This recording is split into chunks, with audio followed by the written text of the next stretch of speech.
Gentrificación. Ciudades. ¿Qué hacemos con la ciudad de Buenos Aires? ¿Qué hacemos con el centro porteño? ¿Qué pasó con la pandemia? ¿Qué pasó después de la pandemia? ¿Cambiaron los hábitos? ¿Cambiaron las costumbres? ¿Debe cambiar la configuración de las ciudades? No hablamos solamente de Buenos Aires, hablamos de todas las ciudades del mundo. Para poder entender un poquito hacia dónde se va a mover la brújula, hacia dónde puede moverse, qué podemos esperar y qué podemos hacer, es que hoy, para analizar este tema que hace un poquito honor al título del programa, contamos con la presencia de Fernando Berkovich, sociólogo y especialista en urbanismo, a quien ya le damos la bienvenida. Fernando, muchas gracias por aceptar esta invitación. No, gracias a vos. Y bueno, partamos por lo básico. Gentrificación suena a algo más de química, cocina, que de urbanismo. ¿Qué es puntualmente? Es difícil la respuesta porque es un concepto que surge más o menos en los 60s, lo acuña una socióloga que se llama Ruth Glass, una socióloga inglesa, que bueno, lo que ella describe es como un cambio en la composición social de un barrio en particular de Londres, que es Islington. O sea, venía de gentry, digamos. Exacto, viene de gentry, que quiere decir algo así como nueva burguesía en inglés, en ese inglés. Todo un término. Sí, sí, es como un término que ni siquiera tiene una traducción directa al español. Y lo que ella decía es que, bueno, que ese barrio, que era de clase obrera en general, había empezado a cambiar la composición social y que mucha gente de esa clase trabajadora que vivía ahí había tenido que buscar otro lugar para vivir. Entonces, bueno, ahí se juntan dos factores, ¿no? Que nos podrían dar las primeras pistas de qué es la gentrificación. El cambio en la composición social de un área y la expulsión de la población originaria, entre comillas, de ese barrio. O sea que no estamos hablando de una composición social que cambia por el ascenso social intergeneracional, sino porque llega un factor externo. Claro, es el reemplazo, digamos, de un grupo social por otro. Obviamente esto nunca es el 100% del barrio ni nada, pero sí, es como el cambio de composición social, no por el ascenso social de esas personas, sino por, digamos, porque de alguna manera u otra ese barrio empieza a ser atractivo para una clase social más pudiente. Yo me acuerdo cuando era chico, te hablo fin de los 80, principio de los 90, por ahí lo acompañaba a mi abuelo a su trabajo, y era una zona que recuerdo que eran adoquines, y si mirabas de costado veías ratas por todos lados, y esa zona hoy es Palermo, Hollywood. Sí. Estamos hablando de 30 años atrás. ¿Eso es un proceso de gentrificación también o se dio de forma más planificada? No, de forma planificada seguro que no se dio. En general, la ciudad de Buenos Aires, y te diría como la gran mayoría de las ciudades del mundo, o las grandes ciudades del mundo, no tienen demasiada planificación detrás. Son como las ciudades medio organismos vivos que van como pasando cosas. Que en general, bueno, ahí el Estado intenta planificar algo, a veces con más éxito, a veces con menos éxito, pero en general lo que guía el desarrollo urbano tiende a ser el mercado inmobiliario, sobre todo, las actividades económicas que se producen ahí y demás. El Estado, como te digo, puede encauzar un poco más, un poco menos, pero bueno. En el caso de Palermo Hollywood, o Palermo Viejo, o Palermo en general, había ya una zona más linda de Palermo, el Palermo Chico creo que era, que se llamaba hoy Palermo Chico, pero sí, todos los nuevos Palermos que fueron surgiendo tienen más que ver con un cambio también de uso, ¿no? De esa tierra. Como que, bueno, en esa zona que mencionas vos, si no me equivoco, había muchos talleres, bueno, era una zona bastante industrial, había mercados también. Y bueno, y de a poco esos usos de la tierra empezaron a caer en desgracia por distintas circunstancias de la actividad económica de la ciudad y del país, y empezaron a ser reemplazadas por usos residenciales. Ahí, bueno, no sé si se puede hablar estrictamente de gentrificación porque no había tanta población que viviera ahí, sino que, bueno, llegó una población. Talleres y fábricas. Claro. Que bueno, que eso sucede, no sé, por ejemplo, en el caso de Puerto Madero, que sería el más emblemático en Buenos Aires, donde, bueno, había es un puerto y una zona muy dedicada a la exportación de materia prima y demás, que cambió de uso y se hizo un plan ahí sí muy guiado por el Estado. Pero no vivía nadie antes. Entonces, bueno, ahí como que, como te digo, el concepto de gentrificación se empieza a hacer como medio elástico y medio eso, como cada uno lo usa para distintas cosas, pero las dos condiciones ahí no se estarían cumpliendo, digamos, que son el cambio de perfil social y la expulsión de población. Ahora, si hay algo que se metió en la conversación con respecto a la gentrificación, para los que no consumimos mucho de urbanismo en lo cotidiano, es porque después de la pandemia cambiaron un montón de dinámicas. Con la pandemia cambiaron dinámicas. Todo lo que no fuera trabajo manual pasó a home office por razones sanitarias, de necesidad. Y eso también hizo que las industrias empezaron a decir, che, es necesario que yo mantenga esta estructura de edilicia de oficinas cuando lo puedo hacer de forma remota.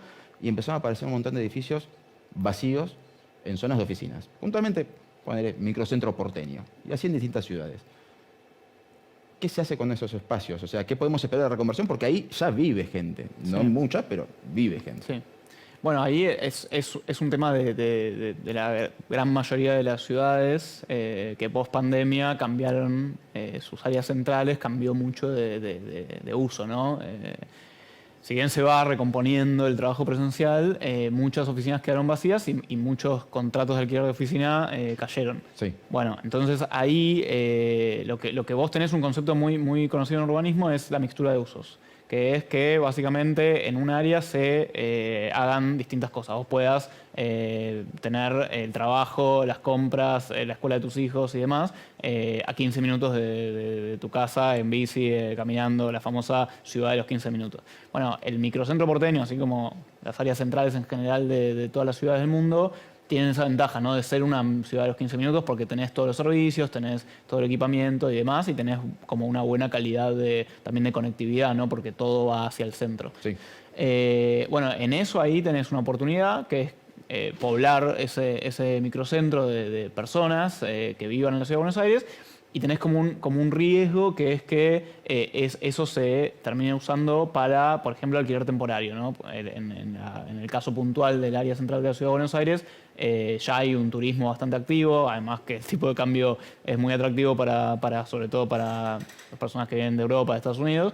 Entonces, está ese peligro, ¿no? De que toda esa vivienda se destine no a un uso residencial de personas que viven acá, sino a un uso turístico. Entonces, bueno, ahí la oportunidad se diluye un poco, ¿no? El gobierno de la ciudad, por ejemplo, tiene una política de créditos para reconversión de oficinas en viviendas, pero si vos no condicionás de alguna forma esa ayuda económica a que esas viviendas efectivamente sirvan para las personas que necesitan una vivienda, bueno, por ahí estás dando crédito a gente que las termina ofreciendo en alquiler temporario, que bueno, ahí ya es más discutible si eso es una oportunidad bien aprovechada o no. Claro, porque estamos hablando de una zona que arquitectónicamente y por historia es bastante atractiva para el turismo, ¿no? Sí, totalmente. Totalmente. Todo el patrimonio que hay en esa zona es muy atractivo para el turismo. Tenés los teatros, los cines, la calle Corrientes, bueno, todo eso es muy atractivo. Y también sería muy bueno poder aprovechar eso para bueno, paliar un poco la crisis habitacional que hay en la Ciudad de Buenos Aires. ¿Cómo es que una ciudad que a lo largo de 40 años el censo siempre da que tiene más o menos la misma cantidad de habitantes, termina con una crisis habitacional? Excelente pregunta, para la cual obviamente no tengo la respuesta. Pero bueno, ahí hay algo que me parece que podemos aproximar un poco a algunas hipótesis, ¿no? Vos decís, no aumentó la población, es cierto. O sea, no aumentó significativamente. No aumentó significativamente. Siempre más o menos 2.9 millones. No, siempre por debajo. De hecho, ahora entre el censo 2010 y 2022 aumentó un poquito, pero siempre por debajo de lo que se llama en demografía la tasa de reposición, digamos. Como que no, digamos, no hay gente nueva. Seguramente hay gente que bueno, tuvo hijos y esos hijos se quedaron viviendo acá, algunos, otros no. Pero no hay gente que esté nueva viviendo en la Ciudad de Buenos Aires en promedio, digamos. Eso es totalmente así. Ahora, en paralelo, tenés un crecimiento muy acelerado de la construcción. Entonces vos decís, che, aumentó un montón la construcción y no aumentó la población, ¿qué está pasando? Claro, antes había una casa y un edificio con 20 unidades. Exactamente. Entonces, bueno, lo que tenés es un aumento de viviendas vacías o lo que se llama viviendas ociosas. En los últimos 4 años, entre 2018 y 2022, aumentó un 45% la cantidad de viviendas vacías en la Ciudad de Buenos Aires. ¿Esto quiere decir? Que la gente compra vivienda y la deja vacía porque le gusta coleccionar vivienda vacía. Bueno, sí, no. El tema ahí es que hay mucha construcción y la vivienda dejó de ser un bien exclusivamente de uso y cada vez más es un bien de cambio, ¿no? Entonces, su característica más importante ahora es que es el ahorro, ¿no? El ahorro en ladrillo, a la espera de que suba el valor. Entonces ahí la ciudad ya deja de cumplir su función social de tener un lugar para vivir para las personas y ahora tiene una función más económica, si querés, o más financiera, que es el ahorro o la especulación financiera. ¿Y qué pasa con el tema de la expulsión, ¿no? O sea, si hablamos de gentrificación, hablamos de gente que llega, ¿qué pasa con el que se va? ¿A dónde se va? ¿Puede permanecer en la misma ciudad, en peores condiciones, mejores condiciones, pero en distinto lugar? Bueno, en general, la ciudad de Buenos Aires ha expulsado históricamente por arriba y por abajo, por decirlo de una manera. Desde los años 70, que hay esta dinámica, ¿no? Que vos decías hace 40 años, bueno, eso da más o menos los años 70, fines de los 70, donde la ciudad se empezó a volver cada vez más exclusiva y también cada vez su suelo fue de menor calidad, ¿no? Como que los espacios verdes, hay menos espacios verdes, se percibe como una ciudad por ahí no tan segura. Por eso en los últimos años mejoró un poco, pero en los 90 sobre todo eso era algo muy claro. ¿Y ahí qué pasó? Por un lado, muchas personas se quedaron viviendo en la ciudad de Buenos Aires en peores situaciones, una emergencia nueva de villas y de asentamientos. También muchas personas se fueron a los suburbios, digamos, al segundo o tercer cordón del conurbano. Y esa expulsión, te digo por arriba y por abajo, porque muchos se fueron a vivir en peores condiciones al conurbano bonaerense y otros se fueron a vivir a barrios privados.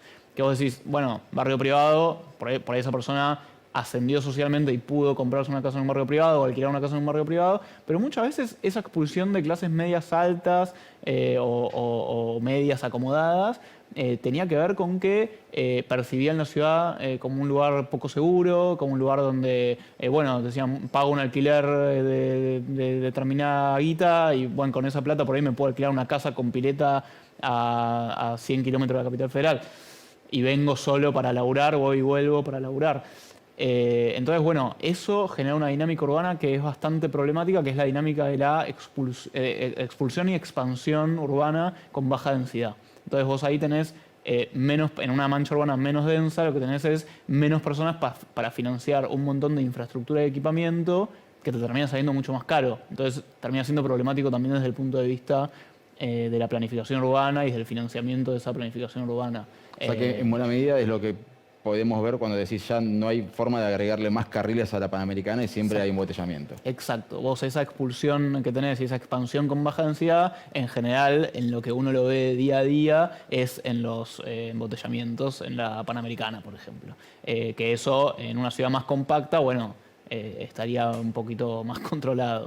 O sea que también en esta dinámica no se puede dejar de lado la cuestión laboral, ¿no? O sea, no. Qué sé yo, vamos a lo personal. Mis primos de Villa Bosch, por poner un ejemplo. Y sus padres vivieron y trabajaron toda su vida ahí. Y ellos tienen que ir a otros o a otras partes del conurbano o a la ciudad de Buenos Aires, que no me acuerdo cuántos millones de personas pasan por día por la ciudad de Buenos Aires. Se dice que se duplica la población, me parece que es menos, pero sí, alrededor de 2 millones de personas por ahí. Claro, no hay infraestructura que pueda dar cierta calidad de transporte, por poner un ejemplo. No, la verdad que no. Lo ideal sería que gran parte de esa población que va y viene todos los días a la Ciudad de Buenos Aires pudiera vivir en la Ciudad de Buenos Aires. Esa sería como una solución real del problema. Y muchas personas que viven en la Ciudad de Buenos Aires probablemente te digan como, vos estás loco, querés meter un palo más de gente o 2 palos más de gente en la Ciudad de Buenos Aires. Y yo lo que les contestaría es que eso sería saludable para ellos también, porque se vería, digamos, podríamos financiar mucho mejor la ciudad y además ya hay metros cuadrados. Se distribuyen los costos. Claro, distribuir los costos. Seguramente toda la infraestructura de la ciudad mejoraría. De hecho, una de las grandes ventajas que tiene la ciudad de Buenos Aires hoy en día frente a las otras provincias del país es su densidad. No es otra cosa, más allá de después otras discusiones que podamos tener. Pero tener una densidad alta hace mucho más fácil financiar los servicios, la infraestructura, el equipamiento y demás. Entonces, bueno, creo que el desafío es eso, es que la ciudad vuelva a ser un polo atractivo y que no expulse, porque eso después los costos lo terminamos pagando todos. ¿Y cómo se aplica esta clase de estudios sociológicos al urbanismo cuando vamos a provincias cuya economía son prácticamente primarias, en el buen sentido lo digo, ¿no? O sea, que se dedican a materias primas para la exportación y vos decís, bueno, ¿cómo hago para financiar cierto urbanismo con parámetros del siglo XXI? Bueno, es difícil. El desafío que tienen como los municipios más, digamos, menos poblados y más como abocados a la producción de materias primas, bueno, tienen un desafío y ahí creo que sí está bueno como que desde el nivel de gobierno, digamos, inmediatamente superior haya como cierta planificación desde arriba de decir como, bueno, sigamos estos lineamientos, este ordenamiento territorial, digamos, premiando, entre comillas, ciertas actividades o ciertas obras y castigando, entre comillas, otras. Eso, bueno, es una cuenta pendiente, me parece, pero es un desafío enorme. Por eso te digo, lo más saludable es que las ciudades intermedias, sobre todo, puedan tener una densidad más alta y que puedan financiar el bienestar entre todos. ¿Es la planificación una gran cuenta pendiente? Porque uno habla de ciudad planificada y piensa en Brasilia, en Buenos Aires, en la Argentina piensa en La Plata. Sí, a ver, hay dos cosas ahí diferentes, me parece. Una es las ciudades planificadas, que son ejemplos las que mencionaste vos y muchos otros, o no tantos, pero algunos otros. Y después está la planificación urbana. La planificación urbana no implica planificar de ser una ciudad, sino que el Estado, en sus distintos niveles, pueda, junto al sector privado y a la comunidad, pensar cómo va a ser la ciudad de acá a X tiempo. Y establecer distintos mecanismos para que esa ciudad crezca de determinada forma, crezca para un lado y no para otro, no sé, se premien determinados desarrollos y otros no, porque vos estimás que eso no es bueno para la comunidad como Estado, esto de decidir si querés distritos especializados en una cuestión o querés que sean todos los barrios se puede hacer todo. Ahí hay un montón de discusiones, no es que hay una verdad y esto es lo que está bien y esto es lo que está mal.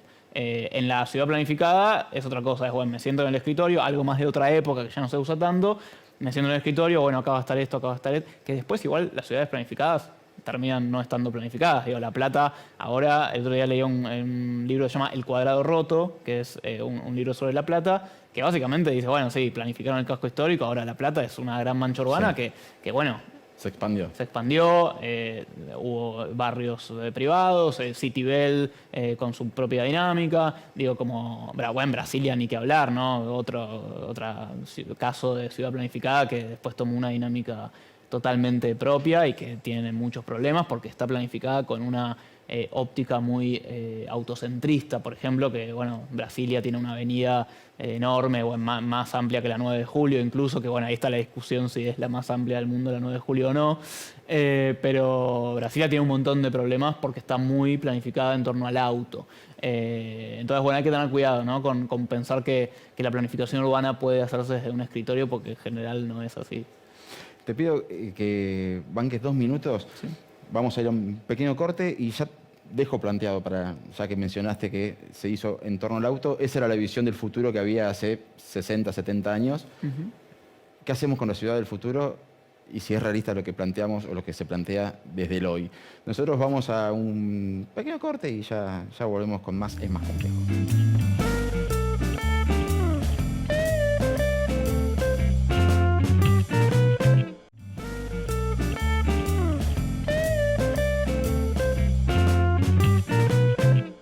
Ahora hay un concepto que se instala cada vez con más fuerza, que es las ciudades del futuro. Incluso hay un anuncio de un documental del Nat Geo sobre una ciudad del futuro, creo que en alguno de los Emiratos, no sé si en Qatar, Dubái, alguno de esos, una ciudad directamente horizontal. Y vos mencionabas hace un rato el caso de Brasilia, ¿no? Planificada alrededor del automóvil. Algo que pasó en muchas ciudades de Estados Unidos, pero en Buenos Aires también. Una época que para el futuro el tranvía no era más necesario. ¿Qué riesgos hay ahora de hablar de una ciudad del futuro y pensar realmente a futuro, ¿no? Bueno, hay que ver qué errores se cometieron en el pasado cuando pensaban las ciudades del futuro y tratar de no volver sobre esos mismos errores, ¿no? Ahora todavía hay como una idea de que hay que ampliar las autopistas, por ejemplo, o vemos, no sé, casos de aeropuertos muy cerca de las ciudades. Bueno, acá en Buenos Aires tenemos el Aeroparque, que también es bastante problemático en cuanto a la integración con el río y demás. Y me parece que ahí como tenemos que ver, bueno, de qué se está hablando ahora, que es esto que te decía de la ciudad de los 15 minutos, la mixtura de usos y demás, y tratar de problematizar también esa mirada y decir como, bueno, pará, ¿y esto es tan así o estoy como muy adentro de ese paradigma y no estoy mirando para los costados? Me parece que hay que ver bien qué cosas fueron funcionando. Por suerte hay mucha experiencia que también a nosotros nos llega ya con los resultados de alguna forma. Entonces como que podemos mirar al compañero al lado y decir como, uy, mira, esto funcionó, esto no. Obviamente siempre teniendo en cuenta el contexto socioeconómico de acá, de Argentina, pero tenemos bastante pista de que bueno, hay algunas cosas que ya no corren, como por ejemplo darle mucha bola al auto, porque sabemos que el auto individual es muy poco eficiente en términos ambientales, pero también en términos de tiempo, en términos económicos. Digo, individualmente a vos podés decir como, che, llego más rápido en auto de acá a acá, pero si todos salimos en auto al mismo tiempo sabemos que eso no funciona. Exactamente. Entonces, bueno, darle mucha bola, mucha importancia al transporte público, sabemos que, bueno, que eso podemos estar todos de acuerdo de que eso está bien. Y después, bueno, hay que discutir cómo hacemos para llevarlo adelante, ¿no? Quién financia eso, por dónde tienen que pasar los recorridos y demás. Que es un poco lo que venimos hablando también de cómo se usa la tierra de la ciudad, ¿no? Porque vos cuando inaugurás una estación de subte, una estación de tren, un nuevo recorrido colectivo, estás valorizando esa tierra. Entonces, bueno, tenés que tener mucho cuidado de dónde va a partir, a dónde va a ir, a quién le va a servir y demás. Eso en términos de movilidad. Después, bueno, en términos de espacio público, bueno, la pandemia nos dio una lección en ese sentido de que si estamos todo el tiempo en nuestra casa trabajando y demás, bueno, deberíamos tener un espacio verde público más o menos de buena calidad a 3, 4 cuadras de nuestra casa, pues si no nos volvemos locos. Entonces, empezaron a aparecer los jardines en altura también. También, bueno, también hay mucho paradigma también que se importa de afuera y por ahí, nada, como hay veces que la solución es más simple, ¿no? Es como, bueno, no buscar soluciones mágicas en la tecnología, sobre todo cuando se habla de ciudades del futuro, se habla mucho de las smart cities y de los autos que se manejan solos, los autos eléctricos, ¿no? Muchas veces la respuesta es más simple y es más volver quizás a un urbanismo de otro momento donde nada, el uso de la ciudad era más eso, ¿no? Como satisfacer un derecho, una necesidad, más que hacer un negocio y punto. Digamos, me parece que lo que hay que cuidar es eso, que la ciudad no se convierta en un lugar donde alguien que no sabemos ni quién es, ni de dónde está, ni nada, esté haciendo un negocio y que en eso haya mucha gente que tenga su calidad de vida deteriorada, digamos. Yo sé que con esta pregunta por ahí me meto más en el ámbito de tu opinión personal que en algo más factible, pero... Sí. A ver, en Argentina, por una cuestión de jurisdicciones y de constitución, la ciudad de Buenos Aires tiene una legislación y una administración y su conurbano tiene otra. Sí. ¿Sí? Pero si uno va a Londres o a Madrid o a las grandes urbes europeas, la toma de decisiones sobre el alrededor le dan voz y participación al centro urbano. Sí. ¿Sí? O sea, Londres un poquito, las autoridades de Londres dialogan mucho con las autoridades del Gran Londres para ver cómo hacen, pero está bien, su legislación se los permite. ¿Debería la ciudad de Buenos Aires y las autoridades del conurbano interactuar más con el tema de la planificación urbana? Sí, 100%. Te diría una de las grandes deudas de la planificación urbana y te diría de otras cosas también, la salud, la educación. Así como digo Buenos Aires, lo digo del Gran Rosario, del Gran Córdoba. Totalmente, el Gran Mendoza. A ver, yo creo que eso es una de las grandes deudas. Se hicieron algunos avances. En 2012 se generó la Autoridad Metropolitana de Transporte, que fue muy importante. Lamentablemente, en los 10 años que funcionó la Autoridad Metropolitana de Transporte, se hizo poco y nada desde ese organismo. Como que la ciudad siguió planificando su movilidad por un lado y la provincia por otro y los municipios por otro, ¿no? Ahí también se te mezclan niveles de gobierno, es todo un desafío como decís vos, pero sí, planificar independientemente de la ciudad de Buenos Aires, de los municipios del conurbano, así en Buenos Aires como en Córdoba, como en los grandes aglomerados urbanos del país, es un problema que lo terminan pagando las personas que viven ahí cuando, bueno, no sé, hay cosas muy de la cotidiana donde el bondi te llega hasta la General Paz y después te tenés que tomar Arreglate, otro. sí. Bueno, nada, o el subte te llega hasta la General Paz cuando tranquilamente podría llegar hasta Avellaneda o podría llegar hasta Vicente López y no llega porque, bueno, el subte es de la Ciudad de Buenos Aires. Entonces, me parece que en movilidad se ve muy claramente, pero después se puede ver también, no sé, en espacio público, planificar corredores verdes entre provincia y ciudad. Nada, hay un montón para hacer. En otras ciudades del mundo, incluso en Rosario está un poco ensayado, hay autoridades metropolitanas que deciden cosas. En Estados Unidos, por ejemplo, los fondos del transporte, de la Autoridad Metropolitana de Transporte, digamos, que baja el gobierno central a las autoridades metropolitanas de transporte, están condicionadas a que esa autoridad metropolitana de transporte funcione. O sea, la Casa Blanca le dice a Nueva York: yo no te bajo la guita de que tenés que invertir en transporte si no existe una autoridad metropolitana de transporte de Nueva York, que es la Autoridad Metropolitana de Nueva York, que maneja los subtes, los trenes del área metropolitana de Nueva York. Eso pasa con todas las áreas metropolitanas de Estados Unidos. Después, en Barcelona existe también una autoridad metropolitana, en Bogotá existe una autoridad metropolitana.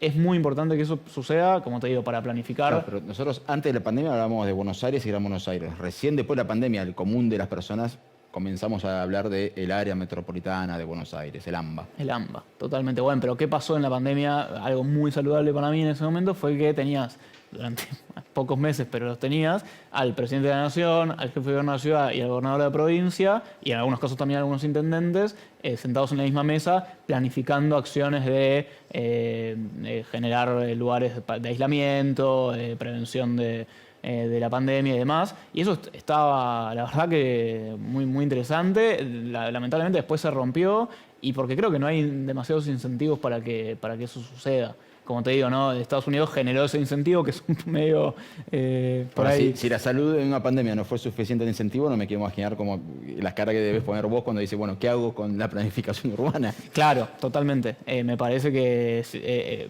bueno, se pudo planificar durante un tiempo nada más durante la pandemia, después se abandonó. Yo creo que vale la pena rediscutir eso de alguna forma, pero bueno, requiere una discusión de largo plazo. Imagínate que, de hecho, entre 2015 y 2019, que hubo coincidencia partidaria después de muchísimo tiempo entre nación, provincia y ciudad, y tampoco hubo grandes avances en la planificación metropolitana. Esto quiere decir que hay un desafío muy grande. Ahora, frase que recuerdo, ¿no? Buenos Aires es una ciudad que le dio la espalda al río. Sí. ¿Es así? No siempre le dio la espalda al río. Yo creo que, bueno, se fueron generando distintas barreras urbanas entre la ciudad consolidada y el río. La Lugones, la avenida Lugones, el tren que pasa por ahí. Que eran playas antes. Claro, antes eran playas o se podía acceder. Y después, bueno, la falta de conectividad que hay y la falta de generación de ciudad que hay ahí, ¿no? Como que está muy despojado. Y bueno, la verdad que, bueno, el aeroparque, como te decía antes también, ¿no? Generar un aeropuerto en el medio entre la ciudad y el río, bueno, es algo bastante exótico, la verdad. También había una playa donde hay una reserva. Exacto, sí. Bueno, la reserva que se generó en Costanera Sur también tiene que ver, ¿no? Con un montón de demoliciones que se hicieron en la ciudad de Buenos Aires, de la época del plan Cachatore, sí. del Cachatore, del plan de erradicación de villas de emergencia. Digo, bueno, la ciudad tiene una historia muy compleja. Me parece que, bueno, uno de estos cambios de paradigma de los que hablamos debería ser empezar a amigarse un poco más con el río. Lamentablemente, la verdad que hoy no se ve algo muy positivo en eso. Bueno, la venta de Costa Salguero y proyectos de vivienda de lujo en esas zonas. El proyecto de IRSA en la zona sur también habla de un poco interés, digamos, en que esa ciudad se integre más al río. Y como te digo, bueno, esas barreras urbanas que no se ponen en cuestión, ¿no? En general no se discute eso. Se discute, bueno, hagamos tal proyecto para la costanera. Pero si vos en ese proyecto no discutís cómo la gente va a llegar a la costanera, y estás complicado, porque la gente va a empezar a ir en auto a la costanera y eso, bueno, es lo que hablábamos antes, que no está tan bueno. Va a jugar en contra. Sí. ¿Qué pasa con el futuro de los barrios, ¿no? Uno habla de... forma parte de la cultura hasta de las películas, ¿no? De Buenos Aires. Generalmente es... La parte urbana es microcentro y después la parte cuando se hace barrio son casas. Sí. Rara vez ese edificio, generalmente son casas. ¿Le queda mucho tiempo a la Ciudad de Buenos Aires de barrios de casas? Espero que sí, porque creo que es parte de la identidad de muchos barrios. Yo creo que la ciudad tiende a densificarse en metros cuadrados, pero no en personas. Entonces, bueno, le van a quedar o no, dependiendo de cómo se dé esa dinámica. Eh, la verdad que no te podría decir como sí o no, pero me parece que son procesos lentos, digamos, que, bueno, hasta que Liniers esté con tipo torres, sí, va, falta un montón. Pero bueno, es probable que pase, sobre todo si la ciudad se sigue convirtiendo y sigue esta tendencia de lo que te decía antes, de que es más un lugar para hacer negocios inmobiliarios que para generar vivienda para las personas. Porque la verdad que ya con los metros cuadrados construidos que tenés hoy en día, tenés para un montón de personas que vivan en la ciudad de Buenos Aires. Entonces no deberías estar tirando todo el tiempo abajo casas y generando edificios en altura. Pero bueno, la dinámica más del mercado indica que eso sí puede llegar a pasar. Y te llevo a algo más por ahí arquitectónico, pero también bastante cultural. ¿Se puede mantener la identidad de una ciudad, pero al mismo tiempo renovarla? Sí, para mí sí. Creo que hay que ser muy cuidadoso con eso. Me parece que como en los dos extremos, ¿viste? Como está, no sé, esas personas que te dicen como, che, no me toques nada, no tires abajo nada, porque esto tiene un valor cultural y patrimonial y demás. Y están los que te dicen, bueno, hay que tirar todo porque la ciudad tiene que crecer, la ciudad tiene que estar viva, no sé qué. Bueno, yo creo que ahí hay que empezar a tratar de... Hay puntos medios. Hay Sí. puntos medios y me parece que, bueno... O sea, el lugar que ocupa el cabildo, y bueno, ahí te puede levantar un edificio hermoso, pero, Claro, pero es el no. cabildo. O sea. Claro, bueno, hay mecanismos por los cuales la sociedad debería poder juzgar qué es, digamos, que vale la pena mantener patrimonialmente y que no. Hoy esos mecanismos yo creo en la Ciudad de Buenos Aires están un toque rotos, hay mucha demolición injustificada, si querés, pero tampoco creo que la ciudad debería ser un museo, ¿no? Como que me parece que ahí, bueno, de hecho, Hay un punto medio de hay eso. ciudades de Europa, sobre todo, que tienen un problema en cuanto a eso, tienen demasiada protección patrimonial y es como, bueno, la ciudad quedó medio museificada y eso también termina yendo en contra de la oportunidad de nuevas familias y nuevas personas que puedan vivir más cerca de su trabajo, de su escuela, de su O universidad. sea, eso también termina expulsando de Y algún termina modo. expulsando de alguna forma. Puede ser un discurso elitista también el de mantengamos todo como está. Pero bueno, también demoler todo porque para que digamos, se construya un edificio de monoambientes que igual se va a destinar a, no sé, alquiler turístico, ahí tampoco está bueno. Para eso déjame el edificio lindo que al menos me da algo de estética a la ciudad. Me parece que es una discusión compleja y muchas veces no se complejiza tanto como debería. Y hay algunas ciudades que, bueno, los que saben de urbanismo, yo la verdad no noto la diferencia, pero bueno, los que saben de urbanismo te dicen, bueno, mira, en esta ciudad se ha modernizado un montón de edificios sin romper la línea arquitectónica. Y en Buenos Aires eso no se da siempre. En algunos casos sí y en otros no. Y la verdad es que sí, yo te puedo decir, bueno, sin saber mucho de arquitectura, agarro una avenida y digo, no noto el impacto entre lo nuevo y lo viejo, y agarro otra y digo, ¿a quién se le ocurrió poner en plena Avenida de Mayo este edificio de vidrio? Sí. Eh, hay leyes que digan, hay casos de ciudades que digan, bueno, mira, vos podés construir algo nuevo acá, pero tráeme que te quiero aprobar la fachada antes. Total. En la Ciudad de Buenos Aires está el código de edificación, que es relativamente nuevo, que dice determinadas cosas. Ahí también se establecen áreas de protección histórica. Bueno, el CAP, que es la Comisión de Asesoramiento Patrimonial, que está conformada por distintos actores de la sociedad, por donde pasan aprobaciones también de demoliciones de patrimonio. En general, bueno, como te decía antes, ese mecanismo no está funcionando muy bien porque el CAP es como demasiado permisivo por momentos. Y bueno, sí, de alguna forma ahí la ciudad guía un poco qué se puede y qué no se puede. No tan estéticamente, sino como, bueno, che, qué vale la pena mantener, qué no, y qué, bueno, qué excepciona el código, ¿no? Que ese es todo un tema. Porque tenemos un código relativamente nuevo de 2018 y cuando ves que, bueno, que todos los años se aprueban decenas de excepciones y decenas de excepciones, decís, y bueno, ¿para qué aprobaste un nuevo código si vas a estar todo el tiempo Con excepciones. con excepciones? Entonces, bueno, ahí, que está bien, las excepciones es lógico que se den porque tampoco la idea es que un código sea tan rígido porque obviamente hay excepciones en la planificación urbana, pero bueno, si tenés que aprobar tantas excepciones por año, en general es que tu código no funcionó tan bien. Ahora, volviendo al tema de la gentrificación, hay veces que lo he visto en una manzana puntual, que vos tenés, bueno, acá esta casa directamente ya le ponen en el cartel que dice lote de tantos metros. Entonces vos decís, bueno, ya me la están vendiendo para demoler. Sí. Y vos decís, pero la casa está bien, ¿qué pasó? Y tenés la posibilidad de charlar con el dueño, la curiosidad te lleva a charlar con el dueño, que generalmente es un heredero que la pone en venta, Sí. y te dice, mira, es imposible mantenerla, porque con lo que se cobra de impuestos, por cómo cambió esta zona, que son todos edificios, yo no puedo pagar con una casa los impuestos que pagan los edificios. Total. ¿Eso termina también generando vacíos? Sí, yo creo que parte de la problemática de las demoliciones tiene que ver con eso, con herederos que no pueden mantener la casa y ahí, bueno, no tienen otra, entre comillas, que vender la vivienda y termina habiendo ahí un edificio. Bueno, ahí es también como qué hace el Estado para permitir o no esa edificación, si le parece mejor que haya un edificio ahí o no, y si esa familia, bueno, merece o no, digamos, la respuesta del Estado con respecto a eso. Digamos, es una discusión, de nuevo, muy compleja. Yo en general trato de siempre en las discusiones ver qué pasa con la gente que vive ahí.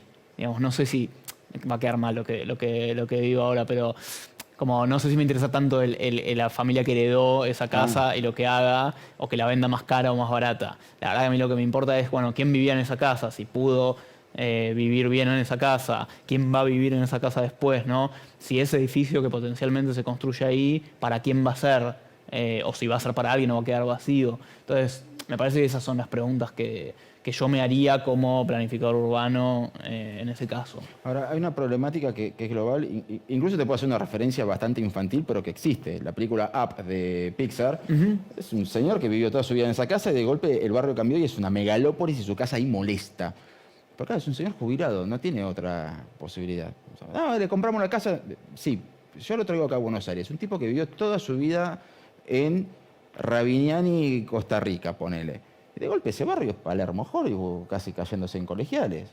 No puede, ya está jubilado, no puede pegar un nuevo laburo. Tiene 70 y pico, 80 años. ¿Qué hace de su vida? ¿A dónde lo mandamos? ¿Hay casos testigos que vos hayas visto en otras ciudades que encuentren soluciones para esa problemática? No, yo creo que ahí el caso de ese señor es, bueno, cómo hacer para que pueda vivir ahí hasta que quiera vivir ahí y en todo caso no obligarlo a tener que vender su casa porque hay que hacer ahí un desarrollo inmobiliario determinado. Digo, el viejito de Apso termina yendo volando Sí. con la casa. Bueno, ahí hay un factor que no está tenido en cuenta en la animación, que es que lo que vale en realidad no es la casa, Es la tierra. es la tierra. Entonces, seguramente ahí el desarrollador inmobiliario Qué bueno que se fue. del dibujo está re contento. Bueno, como no podemos hacer eso, bueno, hay que garantizar que esa persona pueda, pues sea el viejito o una familia de bajos recursos, pueda vivir ahí, porque vivía ahí, tiene un derecho de poder vivir ahí, porque es preexistente a cualquier otra dinámica urbana que había.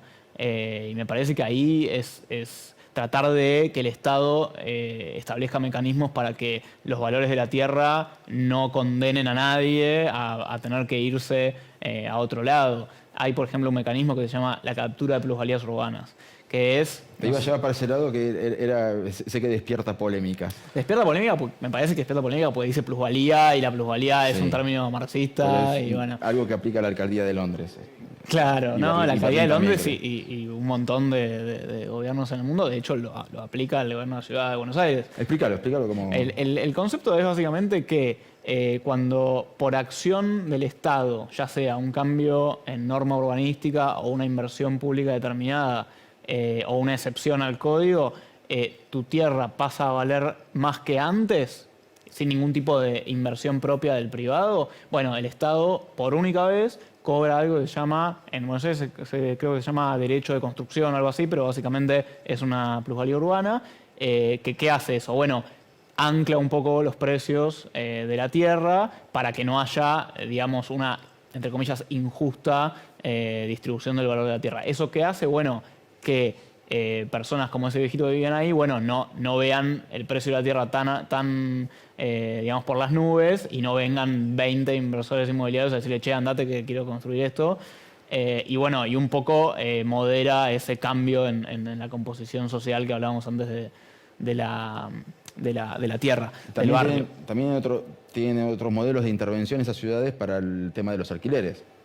Totalmente. Bueno, de hecho, esa plata que las ciudades pueden recaudar con plusvalía urbana, después la pueden usar para lo que quieran. De hecho, en Nueva York y en otras ciudades, esa plusvalía urbana, el desarrollador inmobiliario la puede pagar con metros cuadrados. Entonces, te genera en un mismo edificio un, no sé, 20% de las unidades que las dona, digamos, las paga, en vez de ponerte la plata, te lo ponen en departamentos, al estado de Nueva York. Entonces, el Estado de Nueva York con esos 20 departamentos que hace, bueno, los pone en un sistema de alquiler controlado que sirve de alguna forma para anclar un poco los precios y que no suban tan aceleradamente. Bueno, esas son experiencias que acá en Argentina no se han probado porque tenemos nosotros también...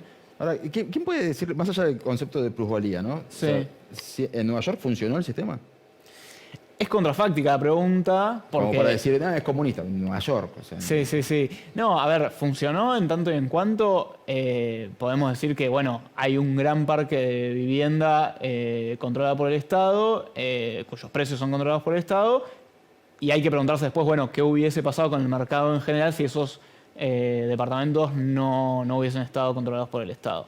Yo creo que bueno, ahí depende mucho de cuántos departamentos son, de cómo gestionás esa herramienta y demás. Pero bueno, si vos comparás, no sé, Nueva York con Londres, por ejemplo, yo creo que ahí hay una dinámica diferente.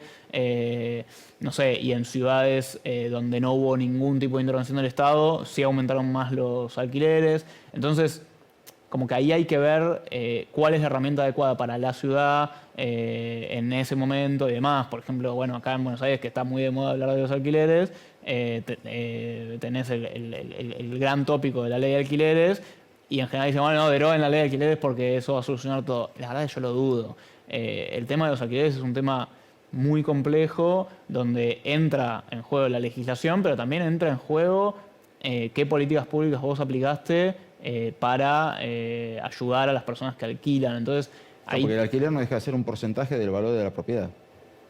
En algún punto sí, pero como te decía antes, como el valor en sí de la tierra y del ladrillo es tan importante, y sobre todo acá en Argentina hay una cultura del ahorro en ladrillo muy grande, después el valor incluso del alquiler muchas veces para los dueños de los departamentos casi que termina siendo anecdótico. En realidad, vos lo que estás comprando es la reserva de valor. Después, si vos le sacás una ganancia que puede ser el 1, el 3, el 5, el 10% en dólares anual, bueno, mucho mejor. Pero en realidad vos lo compraste para como si fuese un plazo fijo en dólares, digamos. Y lo alquilás para que te lo conserven en buen estado. Exacto. Entonces, bueno, ahí es un poco problemática la discusión y bastante compleja. Y como te decía antes, las políticas de alquiler, tanto a nivel ciudad como a nivel provincial como a nivel nacional, esto es transversal, no son, digamos, brillan por su ausencia, digamos, no son efectivas, son chiquitas.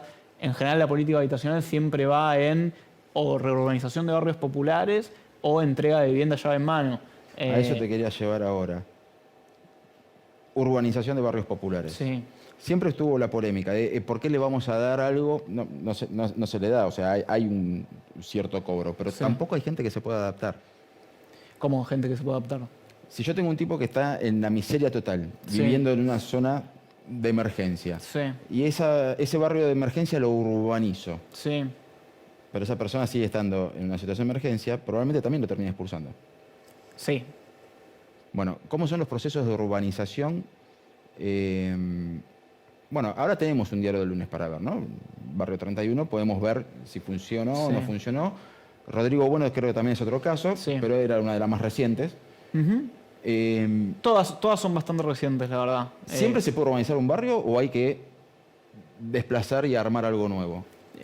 Bueno, depende. A veces se puede reurbanizar. Yo no soy especialista en urbanización de barrios populares, hago el disclaimer por las dudas, porque la verdad que es un laburo Sí, bastante difícil, complejo sí. y la verdad que yo no trabajé directamente en barrios populares, así que como hago ese disclaimer porque me parece justo con mis colegas que sí lo hicieron. Se puede, en general, no todo el barrio. Por ejemplo, en Barrio Mujica, en 31, no sé, todas las viviendas que estaban abajo de la autopista, bueno, hubo que relocalizarlas en vivienda nueva. Pero después sí hay muchos casos de éxito. Te diría que la 31 no es el caso que yo citaría como de éxito en la ciudad de Buenos Aires. Tenés el barrio 20, que se hizo quizás con mucha más participación de las personas que vivían ahí. Rodrigo Bueno también, y en alguna medida Playón de Chacarita. Ahí es muy importante que participen las familias que viven ahí, porque muchas veces, de nuevo, si nosotros reurbanizamos o urbanizamos desde el escritorio sin consultar, sin saber bien cuáles son las dinámicas socioeconómicas del terreno, podemos cometer errores, injusticias, ¿no? Entonces, bueno, eso es muy importante. Y el paradigma, además de la reurbanización, es muy reciente. Digo, hace 10, 20 años, quizás en el sentido común, en el discurso público, era la erradicación, digamos, lo común. Por suerte eso cambió porque, bueno, por innumerables razones es saludable que esas familias ejerzan su derecho de vivir ahí, donde además son barrios que se conformaron en muchos casos hace 80 o 90 años, o sea que ahora venga el Estado a decirte como, che, no puedes vivir más acá, es casi una tomada de pelo en un país donde el derecho a la vivienda digna es un derecho constitucional, entonces, y que son personas que fueron construyendo barrios por la lógica de la necesidad, no porque quisieran vivir ahí. Entonces, digo, siempre las políticas de urbanización tienen que reconocer el derecho histórico de esas personas a permanecer donde generaron sus lazos laborales, familiares y demás. Ahora, eso también me habla de un cambio de paradigma, ¿no? Porque antes los barrios del antiguo Fondo Nacional para la Vivienda o de los institutos para la vivienda eran barrios en altura, pero que se construían para erradicar zonas de emergencia, Sí. en parte, otra parte para trabajadores del Estado, otra parte para gente que... ¿Tienen sentido ese tipo de barrios hoy en día? Y hoy en día el paradigma de los grandes proyectos habitacionales está bastante en desuso. Ya te diría que, bueno, es Lugano 1 y 2 y demás, como que hoy no se ve como la solución más óptima, sobre todo porque ahí tenés un problema que es que las personas que se mudan ahí, que por lo general son de bajos recursos, tienen que poder mantener ese lugar. Por ejemplo, conformar un consorcio Un encargado, un encargado. los gastos. Bueno, el encargado ahora es optativo, pero bueno, tienen que tener un buen manejo de los espacios comunes y demás. Entonces, eso en general ahora, digamos, lo que está de moda, por decirlo de una manera, es que se generen edificaciones no tan altas, más bien de planta baja más 2, planta baja más 3, con consorcios más chicos, y en general los primeros años seguidos muy de cerca por el Estado, ¿no? En caso de que sean soluciones habitacionales públicas. Y en general lo que se hace también es generar comercios de cercanía en las plantas bajas, que eso baja mucho el precio de las expensas, muchísimo. Claro. Y edificios sin ascensor, que son los dos factores de encarecimiento. Licenciado, ha sido realmente un placer poder despejar todas estas dudas que, como habrán visto, o sea, rara vez meto tantas preguntas. Eran casi todas mías las dudas. Estoy seguro que eran dudas compartidas. Así que te agradezco mucho haberte sumado. Quedan muchas preguntas en el tintero. A mí también, así que... Pero bueno, síganlo, escúchenlo. Estamos hablando con el licenciado Berkovich, sociólogo, especialista en urbanismo y una de las voces más escuchadas, por lo menos para los que nos interesa saber hacia dónde va la ciudad de Buenos Aires y las grandes metrópolis. Esto ha sido Es Más Complejo. Yo les espero la próxima y nuevamente muchas gracias. A vos, Nico. Nos vemos.